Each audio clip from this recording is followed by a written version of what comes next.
Baik, selamat malam untuk kita semua. Perkenalkan, saya Rahel Simorangkir dengan NIM 12S23020. Saya dari program studi S1 Sistem Informasi.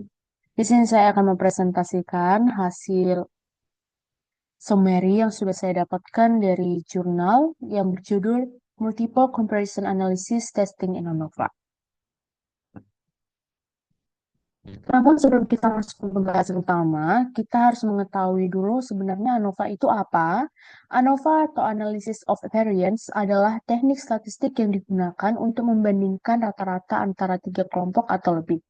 Adapun fungsi utama ANOVA ini adalah untuk memeriksa apakah ada perbedaan yang signifikan antara kelompok-kelompok tersebut.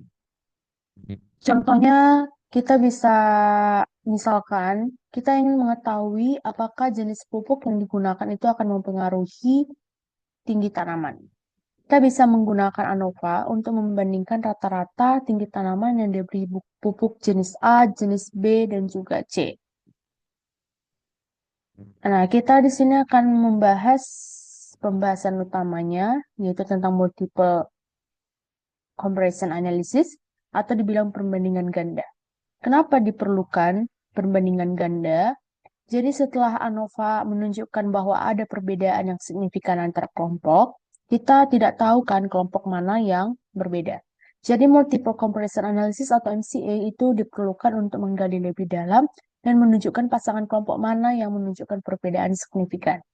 Jadi ada beberapa metode yang digunakan untuk analisis ini, yaitu ada Tukey HSD, Bonferroni correction, Schiff's test, dan Danetz test.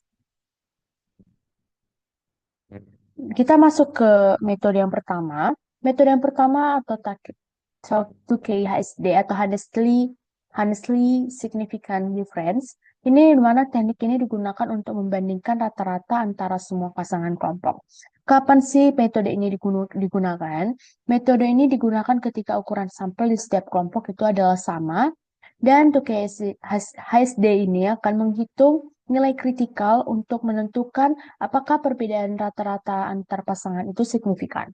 Adapun kelebihan dari metode ini yaitu mudah digunakan atau paling umum digunakan ketika kelompok berukuran sama dan tersedia di banyak perangkat lunak statistik, dan memiliki kekurangan yaitu tidak cocok untuk kelompok dengan ukuran yang sangat berbeda dan lebih konservatif dibandingkan beberapa metode lain.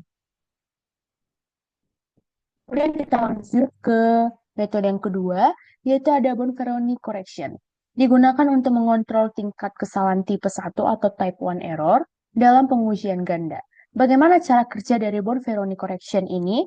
Bonferroni akan membagi tingkat signifikansi keseluruhan atau alpha dengan jumlah pengujian yang dilakukan. Jika alpanya adalah 0,05 dan ada 5 pengujian, maka tingkat signifikansi setiap uji adalah 0,05 dibagi 5, maka 0,01.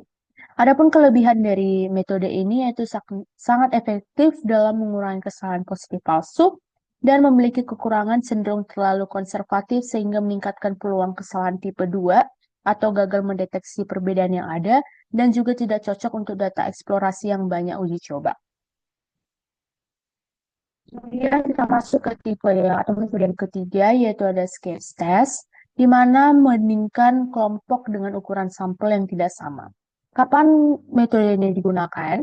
Metode ini digunakan ketika kita ingin membandingkan semua kemungkinan kombinasi kelompok, cocok untuk analisis eksplorasi dan data kompleks. Kelebihannya yaitu dapat digunakan untuk membandingkan pasangan sederhana maupun kombinasi kelompok dan fleksibel untuk ukuran kelompok yang berbeda. Kekurangannya itu lebih konservatif dibanding metode lain sehingga cenderung gagal mendeteksi perbedaan kecil dan juga membutuhkan perhitungan berikutnya. Kita masuk ke metode yang terakhir yaitu Danetz test, digunakan untuk membandingkan beberapa kelompok eksperimen dengan satu kelompok kontrol. Cara kerjanya yaitu dengan menguji apakah kelompok eksperimen memiliki rata-rata yang berbeda signifikan dibanding kelompok kontrol. Contohnya, yaitu kita akan membandingkan efek obat baru sebagai kelompok eksperimen terhadap placebo sebagai kelompok kontrol. Kelebihan dari metode ini yaitu sangat efisien untuk desain eksperimental dengan kontrol dan lebih kuat daripada metode lain dalam menemukan perbedaan kecil.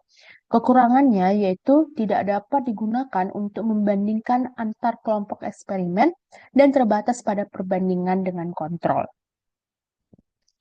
Kita bisa kasih contoh di dalam jurnal yang tidak ada contoh, namun saya akan berikan contoh untuk 2KHSD yang sering digunakan yaitu metode yang pertama. Contoh kasusnya itu pengaruh jenis pupuk terhadap tinggi tanaman.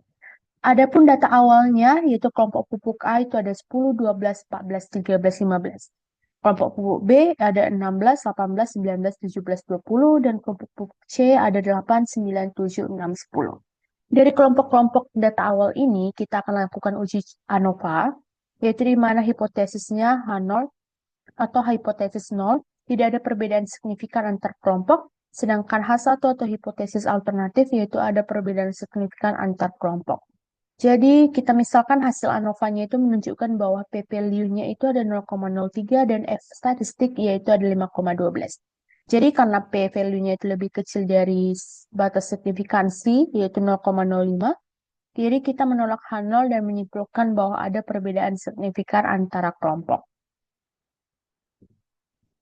Yang langkah selanjutnya kita akan masuk ke dalam metode 2KHSD-nya untuk mengetahui kelompok mana yang berbeda. Jadi ada rumus dari 2K ini yaitu Q sama dengan Y bar I dikurangi Y bar C per SE. Karena di uji ANOVA sebelumnya itu ada perbedaan signifikan antar kelompok, jadi kita perlu menggunakan 2K ini untuk melihat atau mengetahui pasangan kelompok mana yang berbeda. Jadi yang pertama kita menghitung rata-rata dan juga standar error atau SE. Jadi rata-rata kelompok pupuk A itu dapat 12,8, rata-rata kelompok pupuk B itu ada 18,0 dan rata-rata kelompok pupuk C itu 8,0. Jadi kita misalkan SE-nya itu 1,15 dan untuk contoh ini SE dihitung dengan menggunakan rumus khusus yang mempertimbangkan varians dan jumlah observasi per kelompok. Kemudian selanjutnya, kita akan menghitung tuking setiap pasangan, di mana pupuk A dengan pupuk B itu dapat 4,52, pupuk A dengan pupuk C itu dapat 4,17, dan pupuk B dengan pupuk C itu 8,7. Jadi, untuk nilai critical tukinya, kita misalkan nilainya itu 3,77 dengan alfanya itu 0,05. Interpretasi hasilnya yaitu di mana pupuk A dan pupuk B itu adalah Q-nya 4,52 lebih besar dari 3,77. Berarti perbedaan antara pupuk A dan pupuk B signifikan. Pupuk A dengan pupuk C itu Q-nya 4,17 berarti lebih besar dari 3,77, maka perbedaan antara pupuk A dan pupuk C itu signifikan. Pupuk B dan pupuk C itu Q-nya sama dengan 8,70, lebih besar dari 3,77, berarti perbedaan antara pupuk B dan pupuk C juga signifikan. Maka dapat disimpulkan dari hitungan tersebut, semua pasangan kelompok pupuk A dengan pupuk B, pupuk A dengan pupuk C, dan juga pupuk B dengan pupuk C itu menunjukkan perbedaan yang signifikan. Jadi berarti bahwa jenis pupuk yang digunakan itu memiliki pengaruh signifikan terhadap tumbuh tanaman. Jadi dapat saya simpulkan dari jurnal tersebut, di mana ANOVA itu akan membantu kita mendeteksi apakah ada perbedaan antara kelompok. Namun untuk mengetahui kelompok mana yang berbeda, kita bisa memerlukan multiple comparison analysis atau MCA. Dan metode 2KHSD adalah metode yang sering digunakan ketika ukuran kelompok sama dan teknik yang sangat penting dalam analisis statistik dan penelitian ilmiah untuk mengidentifikasi perbedaan signifikan. Baik, berikut hasil presentasi saya. Untuk link dari jurnal sudah saya tempelkan di akhir PPT, yaitu ini. Maaf, ditutup. Dan maaf jika ada kesalahan perkataan. Saya ucapkan terima kasih.